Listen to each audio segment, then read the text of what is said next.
ఆమె మీద కూడా అనేకమైన అక్రమ కేసులు పెట్టారు. అరెస్ట్ చేయాలని ప్రతి నిత్యం ప్రయత్నం చేశారు.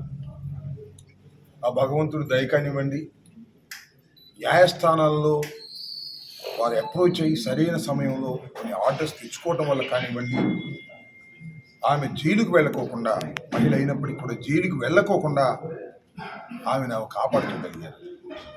అయితే వాళ్ళ మరిది గారు గోపి జైలుకు వెళ్ళాడు, బెయిల్ తెచ్చుకున్నాడు. రజనీ గారిని కూడా మహిళ అయినా, మాజీ శాసనసభ్యురాలు, మాజీ మంత్రి అయినా ఏదో ఒక విధంగా ఆమెను హెరాస్ చేయాలి, ఆమెను భయపెట్టాలి అనే ఉద్దేశంతో కటకటాలకు పంపించాలని తెలుగుదేశం పార్టీ నాయకులు, తెలుగుదేశం ప్రయత్నం చేస్తున్నటువంటి విషయం నేను మీకు ప్రత్యేకంగా చెప్పవలసినటువంటి అవసరం లేదు. ఇన్ని ఇబ్బందుల్లో ఉన్నా నాకు మానసికంగా సపోర్ట్ చేసినటువంటి రాష్ట్రంలో ఉన్నటువంటి వ్యక్తుల్లో మాజీ మంత్రివర్యురాలు రజనీ గారు కూడా ఒకరు. అందువల్ల వారికి నా హృదయపూర్వకమైన ధన్యవాదాలు తెలియజేసుకోవాలనే ఉద్దేశంతో రావటం జరిగింది. ధైర్యంగా నిలబెట్టేందుకు ఆమెని అప్రిషియేట్ చేసే కార్యక్రమం కూడా ఇవాళ నేను తలపెట్టానని మనం చేస్తున్నాం. సరే, రేపు ఇంకా కేసులు పెడతారు, ఏం చేస్తారు, అన్నిటికీ ఎదుర్కోవడానికి మేము సిద్ధంగా ఉన్నాం. వైఎస్ఆర్ కాంగ్రెస్ పార్టీ, నేను కానీ, రజనీ గారు కానీ, పిన్నెల రామకృష్ణారెడ్డి గారు కానీ ఈ జిల్లాలో మా మీద అనేక కేసులు పెట్టి ఇబ్బంది పెట్టేటటువంటి పరిస్థితి చేస్తున్నారు. మీరు చూశారు, నేను గుడికెళ్తూ వస్తుంటే నా మీద దాడి చేశారు, నా మీద కేసు పెట్టారు. ఆమె గుడికెళ్ళి వస్తుంటే ఆమె మీద దాడి చేశారు, ఈ మీద కేసు పెట్టారు. అంటే దాడి చేసిన వారి మీద కేసులు పెట్టరు, బాధితులు మాత్రమే, వారి మీద మాత్రమే కేసులు పెడతారు. మేము బాధితులు, నేను కానీ ఆమె కానీ బాధితులు. ఆ రోజు మా మీద దాడి చేయడానికి ప్రయత్నం చేశారు, మాపుగా వచ్చి మా మీద కేసులు పెడతారు, దాడి చేసిన వాళ్ళ మీద కూడా కేసులు పెడతారు. ఇవాళ జరుగుతున్నటువంటి విధానం రాష్ట్రంలో అది అనేది చాలా స్పష్టంగా చెప్పదలుచుకున్నాం. మీరు చూశారు కదా, మా ఇంటి మీద 7:20 పాటు దాడి జరిగింది, లైవ్లో అందరూ చూశారు. వాళ్ళ మీద కేసు పెట్టింది ఏంటి? సింపుల్ కేసు, బెయిల్ ఇచ్చి పంపిస్తారు ఆ రోజునే. నేను 7:20 పాటు బాధితుడిగా ఉండి ప్రాణాలు ఉంటాయా పోతాయా అనే సందేహంతో ఉంటే నా మీద అప్పుడే అరెస్ట్ చేశారు, కోర్టులో ప్రొడ్యూస్ చేశారు. 18 రోజుల పాటు కారాగారంలో ఉండే విధంగా చేశారు. అంటే పోలీసు వారి చేతిలో ఉంటే బాధితుల్ని జైల్లో పెడతారు, నిందితుల్ని మాత్రం రాచబాటలో బయటికి పంపించేస్తారు. ఆయన పేరేంటి? తమ్మిరెడ్డి. ఈయన ఫాస్ట్ ఫుడ్ సెంటర్ ఉంది పాపం తిరుపతిలో, తమ్మిరెడ్డి. ఆయన సోషల్ మీడియా వైఎస్ఆర్సీపీ. ఆయన ఎప్పుడో పోస్టులు పెట్టాడంట, ఎవరి మీదో, లోకేష్ మీద పెట్టాడో, చంద్రబాబు మీద పెట్టాడో, లేకపోతే ఈ పెమ్మసా నేను కొత్తగా వచ్చాడు కదా, కొత్త పిచ్చోడు పొద్దురగడని, బాగా డబ్బులు ఉండేవి, వచ్చాడు. ఆయన అసలు ఏం మాట్లాడుతున్నా ఆయనకి అర్థం కాదు. ఒక మాటతో చంపేస్తానంటాడు, ఏం చంపుతాడు ఏమో మరి. అమెరికా నుంచి వచ్చాడు, మళ్ళీ అమెరికా పోతాడు, ఏమైంది? ఆయన సొమ్ము ఇక్కడ కదా వచ్చేది, మళ్ళీ కింద మీద పడేది. బాగా క్యాష్ పార్టీ. చంద్రబాబు కన్నా ఎక్కువ డబ్బులు ఉన్న మనిషి ఆయన, బాగా డబ్బులు సంపాదిస్తున్నాడు. ఆయన మీద పోస్టింగ్లు పెట్టాయంట. ఆయన మొన్న ఏం చేశారంటే 31వ తారీఖు సుమారు 8:30 రాత్రిపూట తమ్మిరెడ్డి అనేవాడిని మఫ్టీలో ఉన్న పోలీసులు ఎత్తుకుపోయారు. మఫ్టీలో ఉన్న పోలీసులు అర్థం కాదు, ఎవరు ఎత్తుకుపోయారు, దొండలు ఎత్తుకుపోయారు, ఎవరు ఎత్తుకుపోయారు అర్థం కాక కింద మీద పడ్డారు. ఎవరో చెప్పారు రాత్రి 11కి వాళ్ళ కొడుకుకి వాళ్ళకి, అయ్యా మీ నాన్న మఫ్టీలో ఉన్న పోలీసులు ఎత్తుకుపోయారని. మఫ్టీలో ఉన్న పోలీసులో లేకపోతే దుండగులు లేకపోతే ఇంకెవరో అర్థం కాక ఒక కేసు పెట్టారు, మిస్సింగ్ కేసు రిజిస్టర్ చేశారు. ఆ తర్వాత 2వ తారీఖు నిన్న హైకోర్టులో ఒక హెబియస్ కార్పస్ పిటిషన్ వేశారు. అది నోటీస్ వెళ్ళింది. నోటీస్ అంతా ఎలక్ట్ అయ్యారు పోలీసులు. ఎలక్ట్ అయ్యి నిన్న సాయంత్రం నాలాపేట ఉందా మీకు లేదా, ఐపీఎస్ ఆఫీసులు ఏం చేస్తున్నారు, ఇండియన్ పోలీస్ సర్వీస్ చంద్రబాబు గూడికం చేస్తున్నారా? అందరినీ కాదు సుమా, కొంతమంది. అందరూ ఐపీఎస్ ఆఫీసులు అలా కాదు, కొంతమంది మాత్రమే. చాలా సిన్సియర్ ఆఫీసర్లు ఉన్నారు, వాళ్ళు అప్రిషియేట్ చేస్తే వాళ్ళకి ఏమైనా ఇబ్బంది ఏమో నాకు తెలియదు. నేను మీకు ఒకటి గుర్తు చేస్తా, గవర్నమెంట్ వచ్చినటువంటి 2 మాసాల్లోనే వంశీ ఉన్నాడు కదా,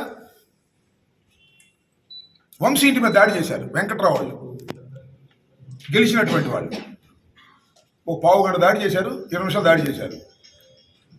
మరుక్షణం ఎస్పీ వచ్చాడు, మొత్తం కొట్టేశాడు, లాఠీ చార్జ్ చేసి మొత్తం పారిపోయారు.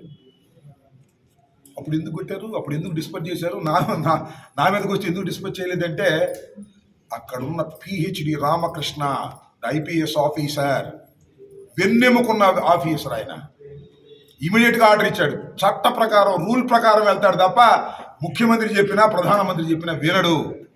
అందువల్ల అక్కడ గొడవ జరుపుకోకుండా కాపాడబడింది. ప్రభుత్వ పరువు ప్రతిష్టలు కూడా కాపాడబడ్డాయి. నా దగ్గర ఎస్పీ గారు 7 గంటల 20 నిమిషాలు అసలు ఎవరికి దొరకలా. ఆయన అజ్ఞాతంలో గెలిపాడు.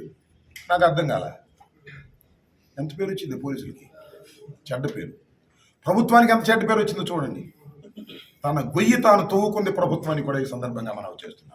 నేను అందరి పోలీస్ ఆఫీసర్లకి విజ్ఞప్తి చేస్తున్నా, ఒక విధంగా బ్యాడ్ పోలీస్ ఆఫీసర్లకు హెచ్చరిక చేస్తున్నా. ఇలాంటి ఆచరణ యోగ్యం చేసేటటువంటి తప్పుడు విధానాలను తమ్మిరెడ్డి లాంటి వాడిని తీసుకొచ్చి కొట్టడమో, కోర్టులో ప్రొడ్యూస్ చేయడమో, అంబటి రాంబాబు లాంటి సీనియర్ నాయకుడిని, ఏజ్లో ఉన్నవాడిని, మాజీ మంత్రిని ఇంటి మీద పడి కొడతంటే నోరు మూసు కూర్చుంటే మిమ్మల్ని వదిలిపెట్టమని కూడా మనం చేస్తున్నాం. మేం కాదు, చట్టం మిమ్మల్ని వదిలిపెట్టదు, గుర్తుపెట్టుకోండి. ఐపీఎస్ ఆఫీసర్లు,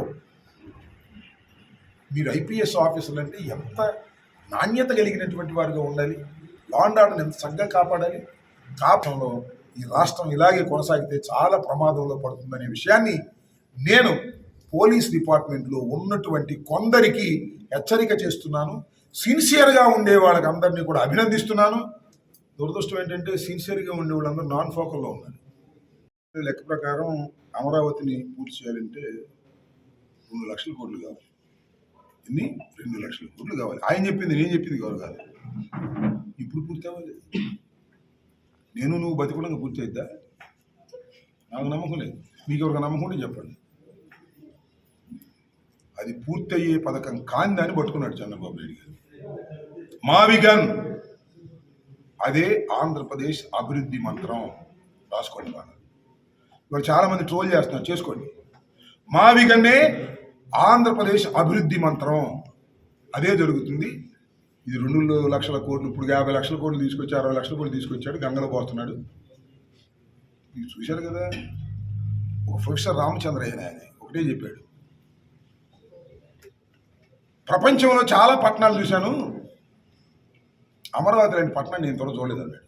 ఏందే స్వామి అంటే, నదిలో నుంచి నీళ్లు తోడి లేదా పెట్టి చెరువులు నింపుతారు, కానీ అమరావతిలో నీళ్లు తోడి నదిలోకి పోయాలి, అది పరిస్థితి. అంటే అమరావతి లోతట్టు ప్రాంతం. అది సెలెక్ట్ చేసినాడు అబ్బాయి. ఎవరబ్బాయి? మన చంద్రబాబు గారు. ఇప్పుడు ఎందుకు సెలెక్ట్ చేసినాడో నాకు అర్థం కాల. దుర్మార్గం. నేను మరొకసారి చెబుతున్నా, అమరావతి పూర్తయ్యే అవకాశం లేదు. మావిగనే ఆంధ్రప్రదేశ్ యొక్క అభివృద్ధి మంత్రం కాబోతుంది రేపు, గుర్తుపెట్టుకోండి. అలా తెలియగలిగితే చట్టం తీసుకొచ్చారేంటి? ఎవరు మారుతారని భయం నీకు? అంటే నువ్వు రావనేగా మళ్ళా ఏమన్నా అనుమానమా? నా ఇంకో మాట చెప్తా, అసలు నువ్వు చట్టం చేసే అంత మొగడు అయితే వచ్చేవాడు చట్టం చేయలేడు తిరిగి. కామన్ సెన్స్ లేదా చంద్రబాబు నీకు? 2 సంవత్సరాలు వచ్చింది, ఇంత రాజకీయ పరిజ్ఞానం ఉందని చెప్తున్నావు నువ్వు. అసలు నీకు రాజకీయ పరిజ్ఞానం ఉందని భావించేవాడు అమాయకుడు. నీకు రాజకీయ పరిజ్ఞానం, నీకు అభివృద్ధి మీద ఒక పట్టు ఉంటే అమరావతిని ఎందుకు పెడతావా రాజధాని? గుంటలో ఎందుకు పెడతావా రాజధాని?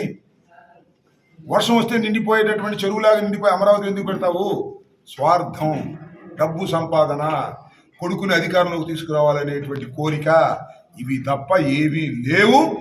చంద్రబాబు నాయుడు గారు చాలా గొప్పవాడు అనుకోవటం మన అమాయకత్వం తప్ప మరొకటి కాదనేది రాబోయే తరం ఖచ్చితంగా అర్థం చేసుకుంటుందని నేను భావిస్తున్నాను. మరొకసారి చెప్తున్నా.